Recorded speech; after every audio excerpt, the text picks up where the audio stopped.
Yang pertama yang membatalkan puasa, satu, memasukkan sesuatu ke dalam salah satu dari 5 lubang. Lubang mulut. Yang membatalkan di situ adalah menelang. Siapa yang dituntut? Suami saja. Ya, istri tidak. Batal puasanya istri, wajib bayar qada saja. Tapi yang membayar puasa 2 bulan berturut-turut suami yang terus dijemu-jemu roh hukum. Jamaah yang saya hormati, itu yang melanggar. Ya.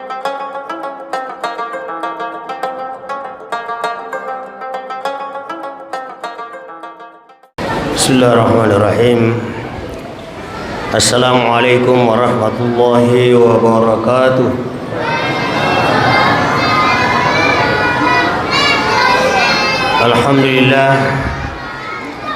Alhamdulillahilladzi ja'ala syahra ramadhana sayyida syuhur wa anzala fihi al-Qur'ana kama anzala fihi at-Taurata wal Injila waz Zabur. Wassalatu wassalamu ala asyrafil anbiya'i wal mursalin sayyidina wa habibina wa syafi'ina maulana Muhammadin sallallahu alaihi wasallam wa ala alihi wa sahbihi wa man tabi'ahum bi ihsanin ila yaumiddin. Amma ba'd. Jamaah tarawih yang sama-sama berbahagia, alhamdulillah kembali kita memanjatkan puji syukur kehadirat Allah Subhanahu wa taala. Oleh karena kita dipilih dan ditakdirkan untuk kembali berkumpul bersama, ruku dan sujud sebagai salah satu pernyataan rasa syukur dari sekian banyaknya nikmat yang diberikan oleh Allah Subhanahu wa taala kepada kita, yaitu di malam yang keempat bulan suci Ramadan. Semoga segala rangkaian ibadah yang telah kita laksanakan dapat menjadi wasilah untuk menada rahmat dan kasih sayang Allah Subhanahu wa taala. Amin ya rabbal alamin. Salawat dan taslim senantiasa kita kirimkan kepada Rasulullah sallallahu alaihi wasallam. Allahumma shalli wa sallim wa barik ala sayyidina Muhammad. Jamaah tarawih yang berbahagia, pada malam hari ini saya masih mau bicarakan pada malam yang keempat, bicarakan tentang hukum puasa. Sekalipun mungkin sebelum di malam-malam yang lalu telah banyak membalik kita menyampaikan tentang hukum-hukum puasa, tapi saya sekarang mau menyampaikan ada 9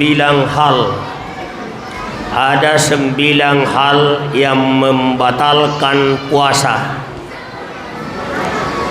Jadi puasa itu bukan hanya sekedar menahan makan dan minum mulai dari terbit fajar sampai terbenam matahari, ya, tapi kita juga harus menjaga hal-hal yang bisa membatalkan puasa. Ada 9. Yang pertama, memasukkan sesuatu ke dalam salah satu dari 5 lubang. Memasukkan sesuatu ke dalam salah satu dari 5 lubang. Lubang mulut, lubang hidung, lubang telinga, lubang kubul, lubang dubur, lubang keluarnya air kecil, lubang keluarnya air besar. Kapan masuk sesuatu di situ, batal puasa. Yang kedua, muntah dengan sengaja. Yang ketiga, mengeluarkan mani dengan sengaja. Mohon maaf, ini harus saya sampaikan. Jadi jangan dipikir macam-macam. Ini adalah persoalan hukum. Kalau tidak disampaikan, bagaimana umat bisa tahu? Ya, jamaah yang saya hormati. Karena itu mohon maaf. Yang ke-4, 5, 6, haid perempuan, nifas kelima. Keenam, melahirkan. Semuanya itu membatalkan puasa. Yang ketujuh, bersetubuh di siang hari, batal puasa. Yang kedelapan, hilang akal, yang derajatnya ada tiga: tidur, pinsang, dan gila. Dan yang kesembilan, murtad, keluar dari Islam. Jamaah tarawih yang berbahagia, kalau tidak sempat disinggung seluruhnya, nanti sebentar subuh dilanjutkan, dan boleh diskusi kalau sudah salat subuh. Yang pertama, yang membatalkan puasa, satu, memasukkan sesuatu ke dalam salah satu dari 5 lubang. Lubang mulut. Lubang mulut. Yang membatalkan di situ adalah menelannya, menelang. Kalau ibu-ibu memasukkan es krim di mulut tapi tidak ditelang, itu tidak membatalkan puasa. Tapi harus dijaga, jangan menelang ludah sebelum mencuci mulut, berkumur-kumur, dan yakin betul sudah tidak ada es krim lagi di mulut. Begitu juga ibu-ibu kalau mengecap makanan. Sore-sore hari selesai ibu-ibu memasak, mau nak coba apakah masakan saya ini sudah lezat, sudah enak dikonsumsi untuk buka puasa, maka boleh dicoba. Ya, boleh coba. Ini boleh kalau ada kebutuhan, makruh kalau tidak ada kebutuhan. Ya, tapi setelah dicoba, diludahkan kembali dan dibersihkan kembali mulut. Jangan menelang ludah kalau belum dibersihkan mulutnya. Ya. Bagaimana kalau mencabut gigi di siang hari puasa? Tidak batal puasanya, kecuali kalau giginya ditelang. Kalau giginya ditelan, ya batal puasa ya. Tapi ada darahnya, makanya jangan mencabut gigi di siang hari. Karena kalau darah bercampur dengan ludah lalu ditelan, itu yang membatalkan puasa. Bagaimana kalau ludah sendiri ditelan? Menelan ludah sendiri, menelan ludah. Ya, menelan ludah tidak membatalkan puasa. Dengan catatan ada 3 hal. Pertama, ludahnya sendiri. Ya, ludahnya sendiri. Adakah ludah orang lain? Iya, ini pasangan suami istri itu nanti dia kata romantisan kalau lidah bertemu lidah. Oh maaf. Ya, jangan sampai ini bermain-main di siang hari bulan Ramadan. Sampai-sampai baku cium suami istri bertemu lidah sama lidah, ini membatalkan puasa karena bukan ludahnya saja yang ditelang, ada ludahnya suaminya atau ludahnya istrinya. Jadi selama ludahnya sendiri tidak membatalkan puasa. Yang kedua, selama ludah itu belum meninggalkan mulut. Ya, kalau sudah keluar lalu dijila kembali, anangka sambar itu najama. Ya. Yang ketiga, selama ludah itu belum bercampur dengan sesuatu yang lain, masih murni, ya, belum bercampur dengan es krim, itu tidak membatalkan puasa kalau ludah sendiri. Jamaah yang saya hormati, satu. Yang kedua, memasukkan sesuatu ke telinga, lubang telinga, itu batal puasa.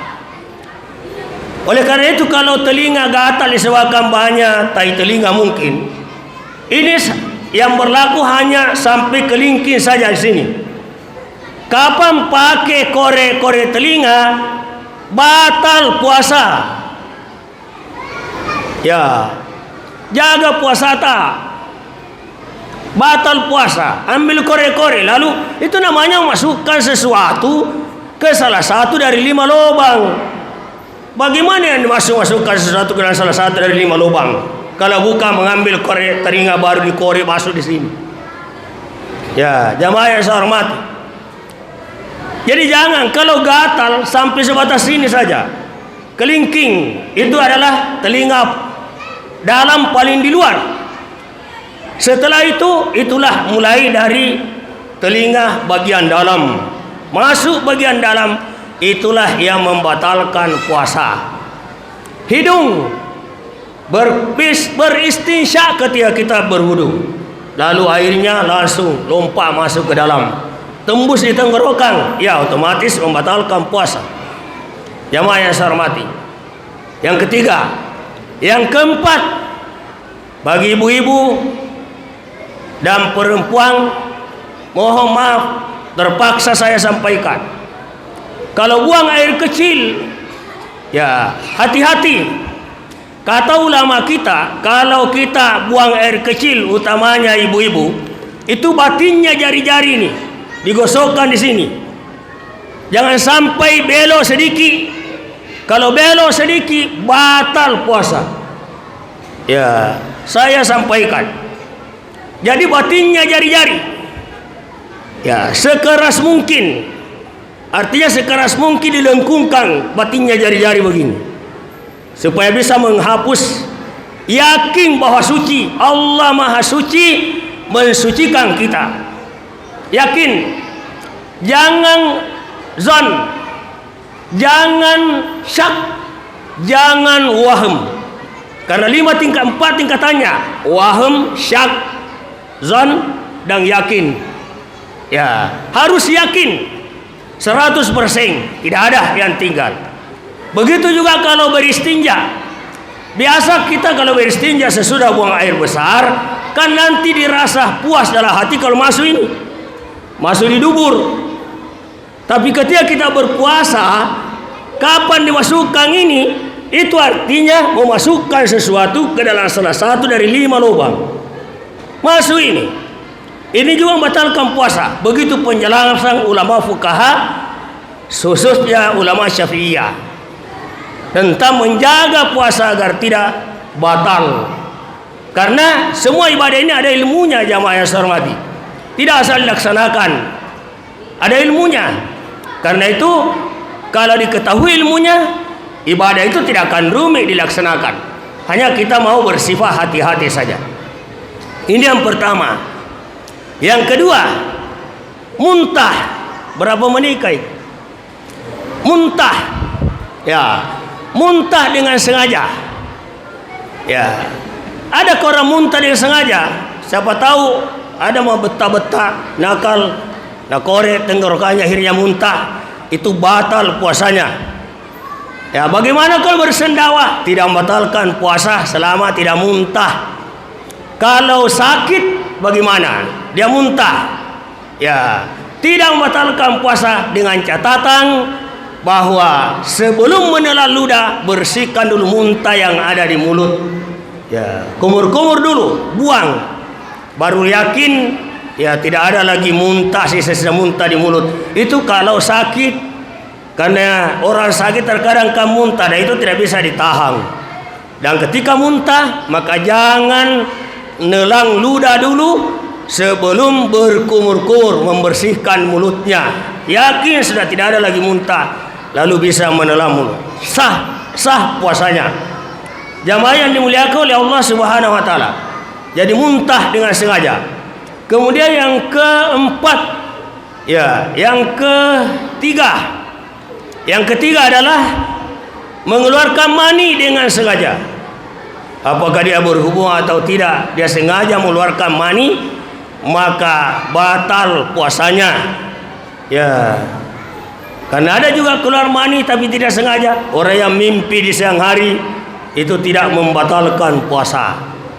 Jamaah yang saya hormati, yang keempat, 5, 6, haid bagi perempuan, nifas dan melahirkan. Kalau seorang perempuan mulai dari pagi, mulai dari terbit fajar dia berniat puasa, jam 9 pagi haid, maka otomatis langsung batal puasanya. Ya, begitu juga nifas dan begitu juga melahirkan. Yang ketujuh, bersetubuh. Ini lebih parah lagi. Jamaah tarawih yang berbahagia, bersetubuh karena bukan hanya batal puasanya, tapi kena juga kafarah. Ya, jamaah yang saya hormati, utamanya pengantin baru yang asing baginya pengetahuan fikih. Ya, utamanya fikih puasa. Jangan sampai berhubungan di siang hari Ramadan, karena saya ini penghulu. Banyak-banyak yang menikah menjelang Ramadan. Bulan Sya'ban, igana tawelu buting. Karena itu ketika saya memberikan kursus calon pengantin, saya ingatkan, jangan berhubungan di siang hari. Kapan kamu berhubungan di siang hari, maka batal puasamu dan wajib bayar kafarah. Kafarahnya 3 tingkatan. Tingkatan yang pertama adalah memerdekakan budak perempuan muslim. Tidak ada budak sekarang. Ya, yang kedua, berpuasa 2 bulan berturut-turut. Perempuan suami istri yang berhubungan di siang hari Ramadan batal puasanya dan bayar kafarah berpuasa 2 bulan berturut-turut. Tidak boleh alfa. Kapan di hari ke-58, ya, hari ke-58 yang dia jalani dari puasanya itu, tiba-tiba hari ke-59 tidak puasa atau batal puasanya, maka dia mulai dari 1 lagi. Apa mula si kefaimu? Igas suroko. Siapa yang dituntut? Suami saja. Ya, istri tidak. Batal puasanya istri, wajib bayar qada saja. Tapi yang membayar puasa 2 bulan berturut-turut, suami yang terus dijemur hukum. Jamaah yang saya hormati, itu yang melanggar. Ya, jamaah yang saya hormati. Kemudian yang ketiga, kafarahnya adalah memberi makan 60 fakir miskin. Itu kafarah orang yang berhubungan suami istri di siang hari. Jamaah tarawih yang berbahagia, insyaallah nanti kita subuh kita lanjutkan. Lebih dan kurangnya mohon maafkan. Allahul muwaffiq ila aqwamit thariq. Assalamualaikum warahmatullahi wabarakatuh.